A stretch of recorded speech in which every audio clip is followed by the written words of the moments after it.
And I want to tell you right now, before we even get started, I need you to go to secureainow.org, secureainow.org. Not only are you going to get information there, but you're also going to be able to sign up so you can continue to get information and be informed about this stuff. Because I know you've got people in your life who think they know it all, and they don't. And if you can get plugged in and you can get educated, well, you'll be the guy who actually knows it all, or the gal.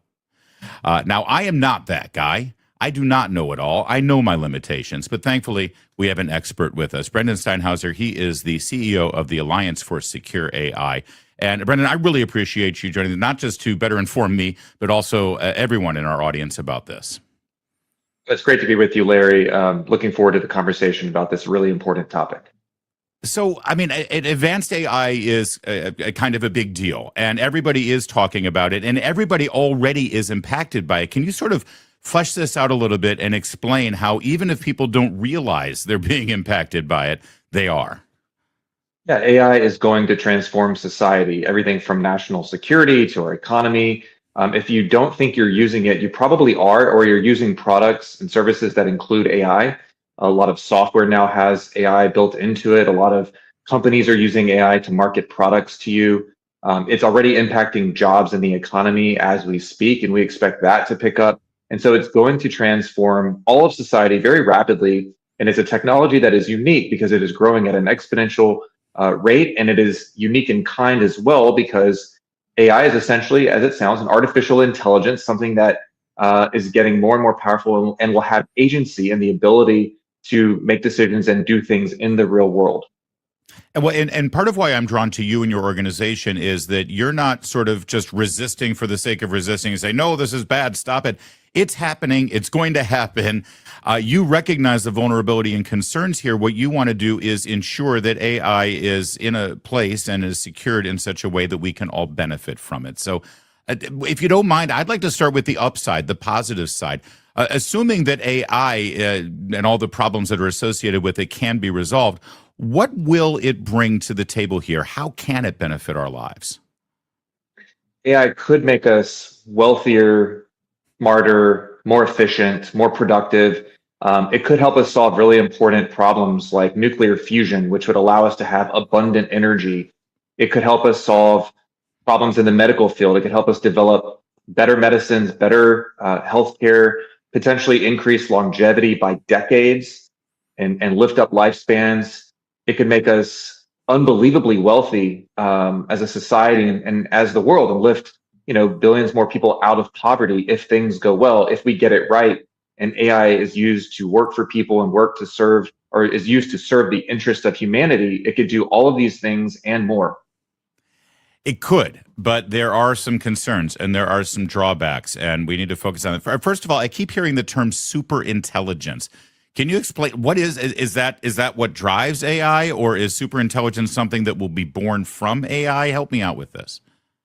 There's not a precise definition. I was actually just speaking with someone recently about this, and the best way to think about superintelligence is an AI that is orders of magnitude faster and smarter than human beings, and potentially the sum of all human beings. So think about an extremely fast kind of supercomputer with agency that can calculate things and make decisions and act in the real world at the speed of light, and that is, has the information at hand that would basically include all of human knowledge. Think about something that can rapidly answer questions with precise accuracy, that can manage things and execute things in the real world at rapid speeds. And again, maybe 10,000 times faster than human beings, 10,000 times smarter potentially than human beings. Yikes.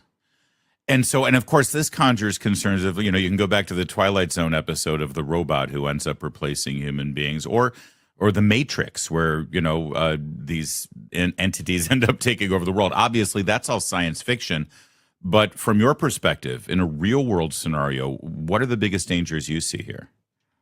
Yeah, I think if we just look at what's happened in the last year or so, as AI has developed rapidly, as the capabilities have grown exponentially, we've already seen problems with control. So we've already seen, AIs kind of go rogue. The most famous examples are some of these agents, the OpenClaw agents that are essentially doing the opposite of what the people are telling them to do. They've kind of gone rogue in the real world. They've gone rogue in testing scenarios. There's been these hypothetical scenarios created by companies who are kind of testing their models, and they've done things like, lying and scheming and manipulating human beings or blackmailing human beings in these testing scenarios to pursue their goals.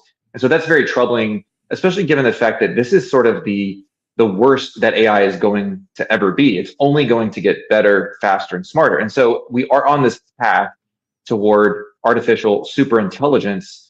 And that's explicitly what the companies are saying they are building. And so if we're going to do that, we have to control it first. And I don't really think we should build a superintelligence until we can guarantee that AI is aligned with human values and that we can control it and use it for our purposes rather than it controlling us.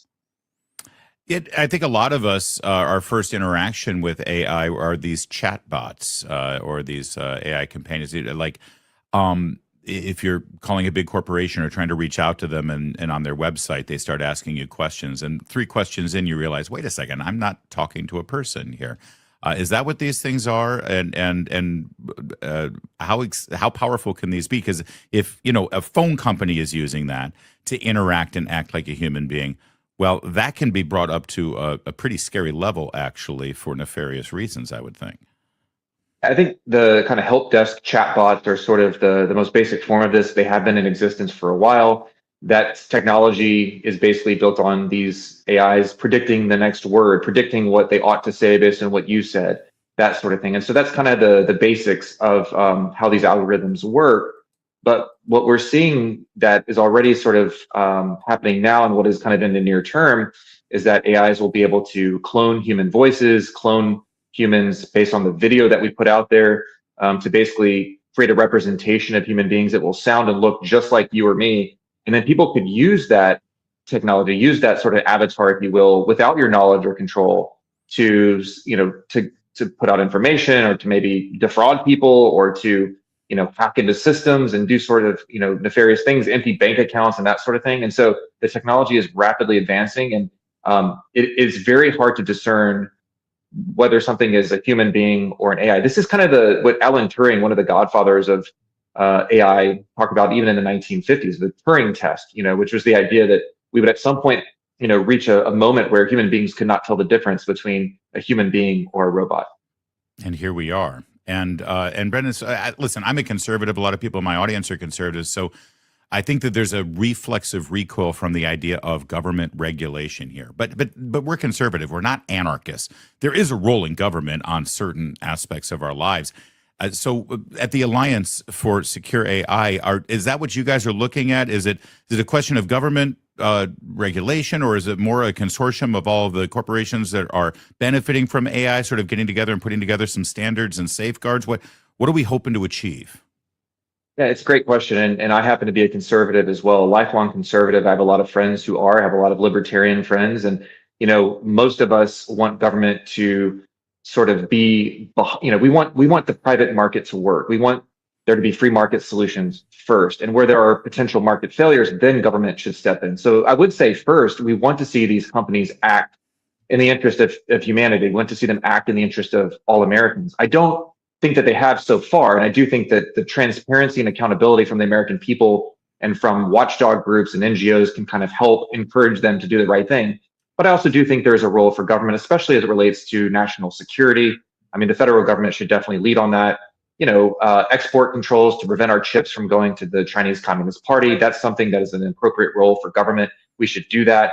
And I also think there's a lot of space for, federalism in the 10th Amendment here. I think states have shown that they are taking the lead to protect kids online, to put in some safeguards. I think we need to be able to, encourage states to do that and have that kind of light regulatory touch that I think is necessary to protect us so we can reap the benefits of AI and mitigate those risks.